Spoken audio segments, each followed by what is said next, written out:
함께 나눌 말씀의 제목은 이중 시민권자입니다.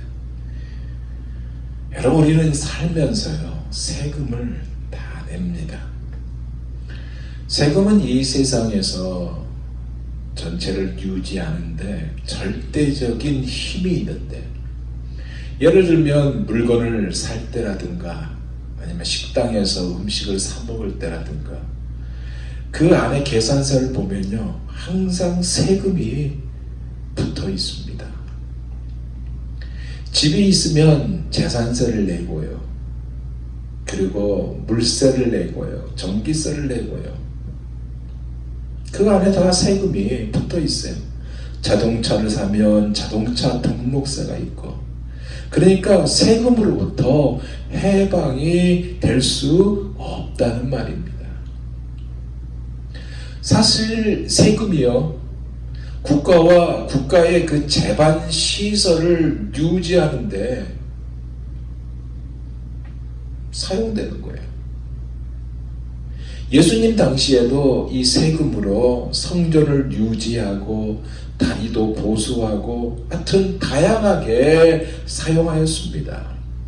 그래서 내는 세금도 다양했어요. 다리를 건너면 교람세, 우리가 조지 워싱턴 브리지를 건너지 않습니까? 그 돈을 내잖아요. 그 세금이에요. 사람에게 정해진 인도세, 성전을 위해서 성전세 등등이 있었어요. 오늘 본문에 보면 성전세에 관한 이야기가 나옵니다.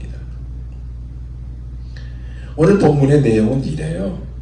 빌립보 가이사랴에서 다시 갈릴리로 이렇게 돌아왔습니다. 그러니까 제자들에게 아주 친숙한 지역으로 왔던 거예요. 이런 분위기 속에서 예수님은 다가오는 자신의 고난에 대해서 직설적으로 말씀을 하시는데, 이미 자기가 고난을 받고 죽었다가 다시 살아날 것에 대한 말씀을 세부사항에 세부사항을 추가해서 말씀을 하셨습니다. 사람들의 손에 넘겨지실 것이다. 뭐예요? 한마디로 제자 중 하나가 배신할 것에 대한 암시의 말씀이죠. 예수님의 말씀에 제자들은 격한 감정을 가져서 매우 근심을 하였습니다. 그리고 마음이 혼란스럽고 불안한 제자들인데 세금 문제가 불거졌어요. 번거지인 가버나움으로 되돌아가고 있을 때 느닷없이 튀어나온 것입니다. 반세를 받는 자들, 그러니까 세리들이죠. 예수님도 아니고 베드로에게 접근하여 악의적인 의도로 너희 선생이 반세계를 내지 아니하느냐라고 하는 강제적 요청을 하였는데, 예수님이 세금을 내지 말라고 하기를 바라는 마음으로 이야기를 한 겁니다. 만약에 세금을 내지 않는다라는 그 얘기의 결론을 내린다면 고발할 빌미를 가질 수 있다는 생각으로 이 질문을 던졌어요. 당시에요 성전세가 로마법이나 모세율법으로 볼 때 물론 당연히 내야 하지만은, 그러나 당시 로마의 그 지배하에 있기 때문에 내도 되고 안 돼도 되는 문제였습니다. 자발적이었어요. 이것을 주님은요 한치도 망설임 없이 내신다 하셨고 집에 들어가셨어요. 그리고 베드로에게 말합니다. 시몬아, 내 생각은 어떠하니? 세상 임금이 네게 관세와 정세를 받느냐? 자기 아들들에게냐 타인에게냐? 라고 묻게 돼요. 그래서 베드로가 타인이라고 그렇게 답하니까 예수님이 그러하면 아들들은 세를 면하리다 하고 말씀하시면서 실족하지 않도록 하기 위해 바다에 가서 낚시를 던져 오르는 고기의 입을 열면 돈 한 세겔을 얻게 될 것이다.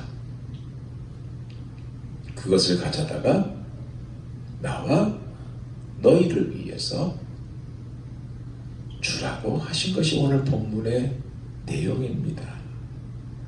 오늘 본문은요, 우리의 현주소를 돌아보게 하는 말씀이에요. 그것이 뭐냐? 바로 이중 시민권자인 우리가 어떻게 해야 하는지를 가르쳐주고 있는 말씀이란 얘기입니다. 이 말씀을 오늘 함께 나누면서 은혜를 받고자 합니다. 저는 두 가지만 생각해 보고자 해요. 첫째로 뭐냐? 예수님의 죽음에 관한 두 번째 말씀을 하고 있잖아요. 그런데도 불구하고 제자들의 관심은 다른 데 있었다라는 것을 엿볼 수 있습니다. 22절에서 23절에 예수님이요, 당신의 죽음에 관한 두 번째 말씀을 하고 있습니다. 봅니다. 갈릴리에 모일 때 예수께서 제자들에게 이르시되 인자가 장차 사람들의 손에 넘겨져 죽임을 당하고 제3일에 살아나리라.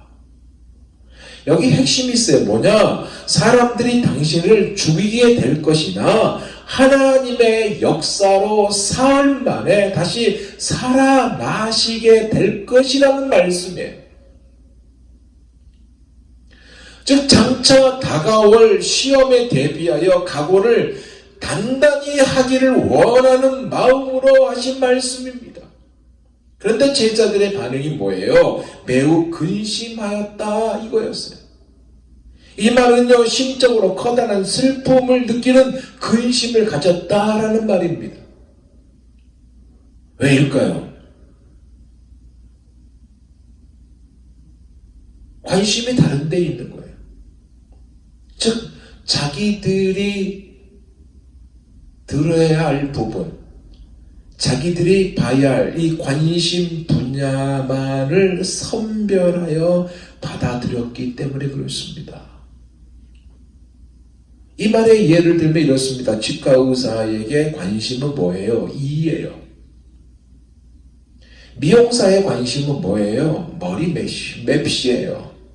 패션 디자이너에게 관심은 뭡니까? 옷입니다. 이런 이야기와 다른 이야기가 같이 곁들여 있을 때 자기가 듣고 싶어 하는 부분만 듣는다. 즉 한정되어 있다는 말입니다. 그러다 보니 뭐예요? 전체를 다 못 봅니다. 제자들이 그렇다는 거예요. 자신의 관점에서 부분적으로만 보았기에 근심하였다는 거예요. 분명히 예수님이요, 자신이 죽으실 것과 제4일 만에 다시 살아나실 것을 똑같이 말씀하셨습니다. 그런데 예수님의 죽음에만 관심에 집중하다 보니까 그 뒤에 말씀하신 부활은 생각지도 깨닫지도 않은 겁니다. 이것이 엄청난 것이거든요. 왜요? 선입견 때문에 생각지도 하지 않은 것입니다. 여러분, 이 선입견이 지금도 여전히 존재하지 않습니까? 예를 들면 지금 세상의 상황을 볼 때 난리와 난리잖아요. 미국의 인플레이션 하나만 봅시다. 지금은 아주 하이 인플레이션, 고인플레입니다. 신문에 보니까 미국의 인플레 퍼센트가 9.1%로 나와요. 어마어마하죠. 제가 아는 어느 분이 마트에서 장을 보았는데 1년 전에 봤던 것과 지금에 봤던 것은 어마어마하게 차이가 났다고 그랬습니다. 100불이면요 그래도 카트에 담을 것이 있었는데 이제 100불 가지고는 안 된다라는 얘기를 들었습니다. 그런데 여러분, 이것이요, 이것만으로 끝나면 좋겠는데 이것이 아니라는 것이 사실이고 점점 더 어려워지고 있다는 것이 사실입니다. 세상이요, 끝을 향해 가고 있어요. 특히 우크라이나와 러시아의 전쟁으로 인한 피해가요, 이 두 나라에만 국한된 것이 아니라 전 세계적으로 영향을 주고 있는 것이 지금이고, 이 영향 때문에 고통을 받고 있습니다. 이것을 예수를 믿든 안 믿든 누구나 다 느끼는 문제예요. 하나님을 믿는 우리에게 이 상황 속에서 주는 메시지가 뭐예요? 깨어있으라 아닙니까? 그런데 선입견으로 다가가면 깨어있지도 못하게 되고 엉뚱한 자리에 머물게 돼요. 그러니까 하나님의 공의와 믿음의 고난에 대한 말씀에는 관심이 없고 하나님의 은혜와 축복에만 집착하게 되고 물질적 축복만을 추구하는 자리에 머물게 된다는 거예요. 여러분에게 하나 물어보겠습니다. 여러분이 지금 당장 죽는다면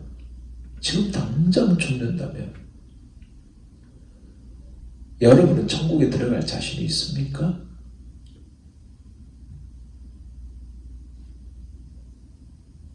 무슨 얘기냐? 이 문제를 아주 심각하게 생각할 때가 바로 지금이라는 얘기입니다. 그런데 우리는 너무나 다른 곳에 우리의 시선을 머물고 있지는 않습니까? 두 번째는 오늘 본문에 보니까 세금 문제를 거론했어요. 이 말을 다른 말로 표현하면요, 하나님께 순종하는 것과 하나님 나라의 시민권은 무엇보다 중요하다는 말씀입니다. 왜 그럴까요? 세금 문제인데 왜 이렇게 다르게 표현될까요? 아시다시피 예수님과 제자들이요, 가버나움으로 들어갔습니다. 그죠? 그런데 그때가 언제냐? 어떤 일이 있었냐? 불임절 기간 중이었어요. 불임절은요, 에스더서 9장 24절에서 28절에 나오는데요, 유대인의 대적 하만이 있습니다. 이 하만이 즉 제비를 뽑아 유대인을 진멸하려는 그 계획을 하게 돼요. 그 당시 왕비가 누구였냐? 에스더였어요. 그가요, 기도하는 가운데 죽으면 죽으리라는 결심으로 왕 앞으로 나아갔습니다. 그래서 하나님의 역사로 악한 꾀를 낸 하만과 그의 아들들을 나무에 달라라는 왕의 조서가 내리게 되었고, 모두 진멸할 뻔한 유대인들이 화를 면하는 이날을 기념하여 후손들이 계속 지키도록 하기를 원하는 것이 바로 이 불임절입니다. 이 불임절 기간에는 동네마다 성전세를 거두는 상자가 설치되어 있었어요. 그리고 성전 마당에도 설치되었습니다. 그런데 이 새가요, 아까도 말했듯이 당시 상황으로 볼 때 내도 그만 안 내도 그만이었다는 거예요. 왜냐? 로마의 지배를 받고 있었기에 그렇습니다. 그런데 이들이 강제 집행을 했거든요. 누가? 사내들인 공회가. 이 집행을 위해서 집행관을 임명했고요. 집행관이 세리를 통해서 걷게 하였고, 이 집행관이 보낸 관리가 반세겔 이야기를 하였던 것입니다. 반세겔은 2드라크마라는 겁니다. 지금의 액수로 따지면 200불 정도 돼요. 연세입니다. 1년에 한 번 내는. 근데 드라크마는 은으로 만든 유대인의 기본적인 주화입니다. BC 360년경에 이 원 드라크마의 값어치가 얼마였냐?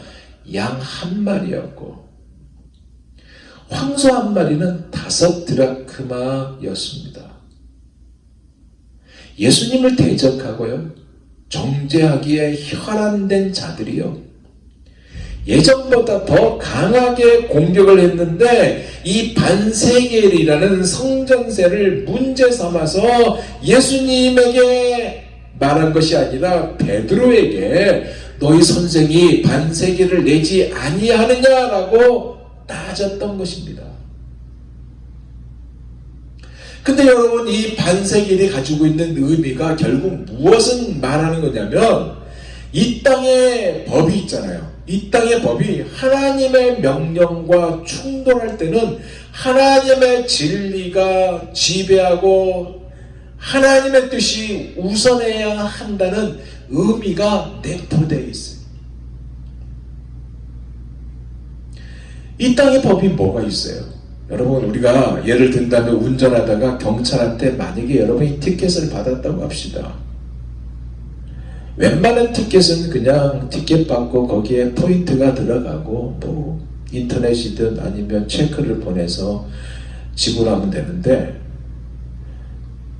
티켓을 받았는데 그 티켓을 보니까 꼭 법원에, 코트에 나와서 해결해야 한다는 문구가 쓰여 있다고 봅시다. 이런 경우는 보통 이럴 때 코트에 와야 되는 경우죠. 예를 들면 운전하다가 다른 차를 이렇게 긁고 갔어요. 근데 그냥 가버렸습니다. 근데 그것을 경찰이 봤습니다. 그래서 경찰이 불러서 티켓을 띄워주는데 그 안에 법원에서 해결하는 그것이 적혀 있어요. 예를 들면 운전을 너무 험하게 하고 속도가 너무 그 기준 이상으로 갔을 때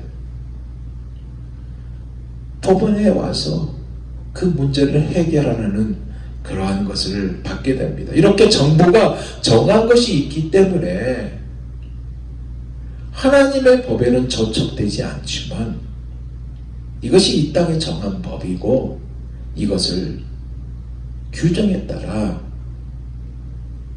우리가 해야 하는 것은 당연한 겁니다. 그죠? 하지만 하나님의 명령도 없고요, 세속적인 법도 없는데 사회적 규범과 전통으로만 존재하는 것에 대한 문화적 기대의 경우가 있어요. 좀 어려운 말인데 이것은 대부분 그리스도인의 삶을 어렵게 만듭니다. 여러분, 대중문화라는 이 하나만 가지고 한번 생각해 봅니다. 예를 들어 볼게요. 여러분, 대중문화가요, 산업혁명 때는 노동자 계층을 중심으로 발전했습니다. 그죠? 하지만 오늘날의 대중문화는 미디어를 통해 굉장히 발전했는데 특정한 영역과 문제에 대해서 관점을 공유하는 집단으로 나타나고 있습니다. 그래서 막대한 영향력을 끼쳐요. 그 안에 하나님을 자연스럽게 비방하고요, 동성애를 옹호하고요, 낙태를 장려하고요, 가정을 파괴하고 문화라는 옷을 입고 음악이라는 옷을 멋지게 포장해서 전하고 있습니다. 그래서 결국 하나님을 대적하게 만들어요. 최근에요, 미국 연방 대법원이 24주 이내에 임신 중지권을 보호한 로데 웨이드 판결을 뒤집고 관련법 제정을 각 주의 재량에 맡기는 판결을 내린 경우가 있었습니다. 한마디로 낙태에 대한 금지가 되었어요. 그러다 보니 어떤 결과가 있냐면 텍사스 주 옆에 주가 뉴멕시코인데 이 연방 대법원에서 내린 것에 대한 반대론자들이 뉴멕시코에다가 낙태를 쉽게 할 수 있는 병원을 짓겠다는 겁니다. 낙태 모세가 법으로 금지하는 텍사스를 떠나 자기네 주에 와서 낙태를 하라고 하는 거예요. 왜일까요? 하나님을 대항하고 있는 거거든요. 이것이 시대의 흐름이라고 우리가 같이 동조를 해야 하나요? 하나님의 명령과 충돌하는데 하나님의 진리에 방해되는데 덮고 가야 하냐 이 얘기예요. 하지만 우리는요, 하나님의 뜻을 우선해야 하는 그 자리에 머물러야 하고요, 복음을 위해서, 예수님을 위해서 기꺼이 포기해야 한다는 말입니다. 이 성전세는요, 예수님을 정죄하려고 혈안이 되어 있던 자들에 의해서 휩싸인 것입니다. 그래서 주님이 베드로에게 뭐라고 그래요? 시몬아, 내 생각은 어떠하니? 세상 임금들이 네게 관세와 국세를 받냐? 자기 아들에게냐? 아니면 타인에게냐? 이렇게 물으시면서 처방을 알려주고 있어요. 여러분, 관세가 뭐예요? 국가가 일정한 지역의 경계선을 통과하는 상품에 대해서 부과하는 통관세와 상품에 대한 세가 바로 관세 아닙니까? 국세는 모든 국민에게 부과하는 정규적인 조세예요. 하지만 임금에는 아무리 아들들이 많아도 그 아들들에게는 세금이 면제거든요. 그래서 베드로가 세상 임금들이 네게 관세와 국세를 받느냐, 자기 아들에게냐, 타인에게냐 라는 예수님의 질문에 두말 할 필요도 없이 타인에게입니다 라고 대답을 했던 것입니다. 이 답변에 예수님이 뭐라고 그래요? 그렇다면 아들들은 세를 면하리라 라고 하셨어요. 뭐예요? 상식적인 일을 상기시킴으로 만왕의 왕이시고 성전의 주이신 하나님의 아들 되신 자신은 성전세를 낼 의무가 전혀 없음을 명확하게 하신 것입니다. 오히려 그 모든 성전세를 받으실 분이 예수님이에요. 왜냐? 하나님의 아들이요, 대제사장이고 성전 그 자체이시기 때문에, 하나님의 아들이니까 당연히 성전세가 면제되어야 하고, 인간의 생명을 구하러 오셨기에 속전히 성전세를 내실 필요가 없는데, 그럼에도 불구하고 주님이 27절 마지막 절을 보니까 뭐예요? 그들이 실족하지 않게 하려고 바다에 가서 낚시를 던져 먼저 우리는 고기에 입을 열면 한 세기를 얻을 것이고 가져다가 나와 너를 위하여 주라. 이러면서 성전세를 내줬습니다. 자신이 하나님의 아들이요, 메시아이심을 모르는 사람들에게 불편한 오해를 불러 일으킬 마찰이 생기는 것을 원치 않으셨어요. 사랑하는 여러분, 여기에 아주 중요한 교훈이 있습니다. 그것이 뭐냐? 하나님은 우리를 세상의 디딤돌로 부르셨다는 것입니다. 그러기에 세상 사람들이 우리를 보고 걸고 넘어지는 일을 해서는 안 돼요. 성전세를 내실 필요가 없는 하나님의 아들이고 성전의 대제사장이시며 성전 그 자체이신 예수님이 다른 사람들이 실족하지 않도록 자신의 권리를 기꺼이 양보하는 그 자세를 보였습니다. 우리가 이것을 본받아야 한다는 거예요. 왜냐? 우리는 하나님의 시민권자이기에 그렇습니다. 그러면서 이 세상의 법을 지키며 살아가는 자, 이중 시민권자예요. 우리가 법을 안 지키는 어리석은 자들이 되지 말아야 한다는 얘기입니다. 어느 분이 이런 말을 했어요. 세상의 법도 안 지키는 자가 어떻게 하나님의 법을 지키려고 합니까? 라고요. 저는 이 말에 전적으로 동의합니다. 이중 시민권자인 우리가 세상의 법도 지키고 하나님께 순종하는 것이 우선이지만 세상의 법이요, 하나님의 법을 위촉하는 반역하게, 즉 위축하게 하고 하나님의 명령과 충돌하고 하나님의 진리에 방해되면 하나님의 뜻을 우선해야 하는 그 자리에 머물러야 한다는 것. 복음을 위해서, 예수님을 위해서 기꺼이 포기해야 한다는 것입니다. 그래서 순교자가 생기는 거예요. 이제 말씀을 마치고자 합니다. 웩 선교회가 있습니다. 국제선교선교회라고. 웩 선교회를 창설한 C.T. 에스더 선교사가 계시는데 그가요 영국 옥스퍼드 출신이고 재벌가 집안의 자녀입니다. 그가 예수를 믿게 되었어요. 그래서 평생 복음을 위해서 살기로 결단하고 어디로 갔냐? 중국과 아프리카에 나가서 평생 선교사로 살았습니다. 나중에는 아버지로부터 물려받은 엄청난 유산이 있는데 그 유산을요 주님의 복음을 위해서 다 써버렸습니다. 그가 나이가 들어 임종을 눈앞에 두고 이런 말을 했습니다. 들어보세요. 내가 세상을 떠난 날이 가까워져 온 것 같다.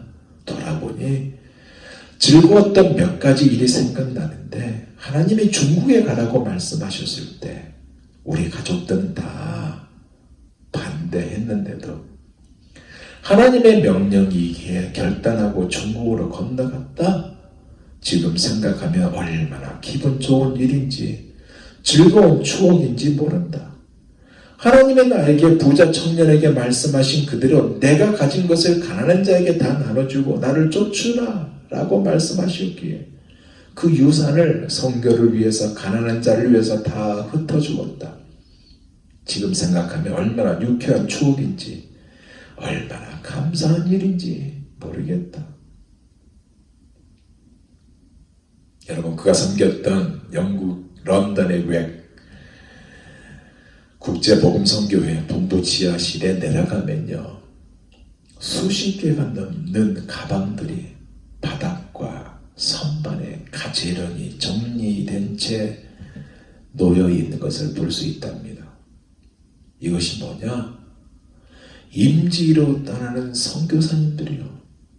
임기를 마친 뒤에 귀국길에 찾아가겠느라고 남겨둔 가방들이랍니다. 그러나 끝내 돌아오지 못한 선교사님들의 가방이 그 가방이에요. 사람은 이 세상을 떠났는데도 남아있는 가방들, 그 가방의 주인들이 어느 곳에서 생을 마감했건 그들이 있었던 곳에 생명의 역사가 일어났거든요. 그래서 그들이 남긴 가방은 단순한 가방이 아니에요. 이 땅에 남겨진 참 생명의 흔적입니다. 우리가요 역사의 한 생을 후회하지 않는 삶으로 하루하루를 의미있게 살아가는 비결이 무엇인지 아세요? 이중 시민권자로의 바른 삶입니다. 나 중심적인 인생이 아니라 하나님의 영광을 위하여 헌신하면서 생을 마치는 거예요.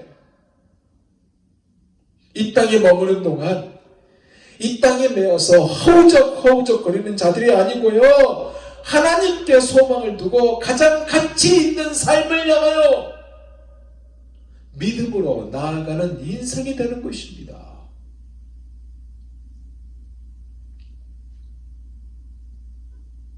스터 선교사가요 늘 자주 사용하는 말이 이 말입니다.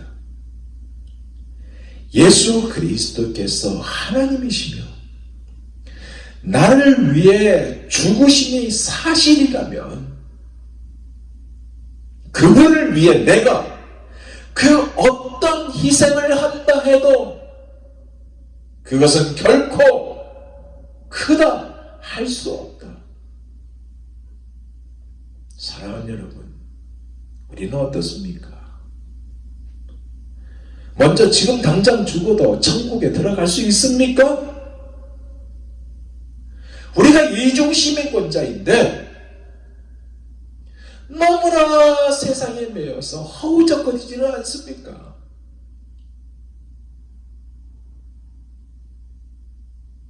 하나님의 영광을 가장 우선으로 삼고자 하는 그 자리에 머물기를 소망하고 그 길을 향해서 달려가고 있습니까?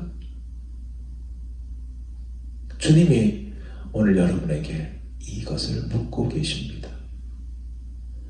이것에 대해서 여러분은 어떻게 답을 하시겠습니까? 기도하겠습니다.